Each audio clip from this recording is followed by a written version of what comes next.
Recall games with puppies are really smart ways to build it into a puppy's behavior patterns. Following you, checking in with you is rewarding. So I've got a little 10-week-old puppy, Piston, here, who you've probably seen in some of our other videos. It's our first time together. I'm gonna play some recall games with him.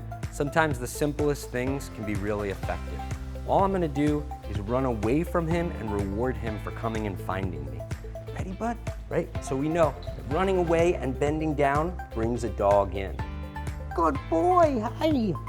Right? And he's still a little shy, so he comes around behind me, and I'm just giving him a little piece of hot dog just for coming and playing the find me game. Here you go, bud. And watch again. Then I'm gonna run over here and bend down, and I'm turning to the side because he's a shy dog. Good boy. And he comes and lies next to me, so he gets a little reward for that. There are a lot of variations on this game. Playing the runaway game, or just, the jog away and then bend down, the dog comes to you, reward is a great little one. So I'm gonna go over here now, and yeah, there it is again. This is all body language, by the way. He doesn't even know his name yet.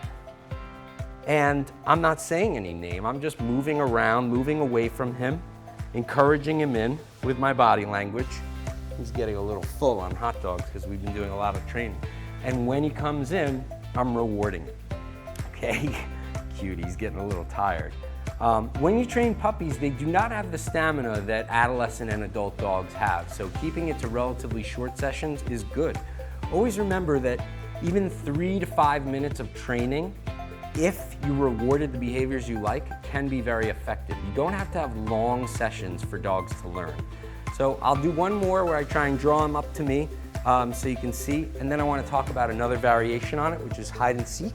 Again, running away, good boy, praising him. He's actually turning down the hot dogs. Let's watch this. With a puppy, some touch may be a huge reward. So this time I will lure him into me with my moving away motion, and instead of giving him hot dogs because his belly's full, good boy, I'm gonna give him some belly scratches, which he clearly likes, and some scratches behind the ears. As you guys know, when I pet dogs, I always like to, if I'm gonna touch the head, I like behind the ears, side of the neck. I don't like to give dogs the granny hair ruffle because usually they turn away and they don't like that. So clearly he likes this.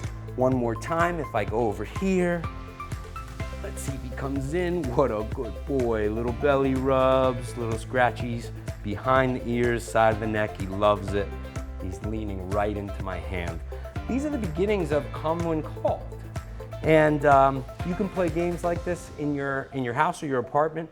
You can play hide and seek, where you don't just run 3 feet, you go run and hide in another room, let the dog come find you, make a big fuss when he does. Eventually, you'll add your recall cue to the front of this, like here, or his name's Piston, it might be Piston, Piston. That might be his recall cue. But if you teach them that finding you and running to you is fun when they're young, you'll have that behavior built in for when you need real recalls when they're older, when you're out in an open field or a park. And giving the dog the desire to find you in those situations is going to allow them to have a life of more freedom because you can trust them off leash. It all starts when they're young.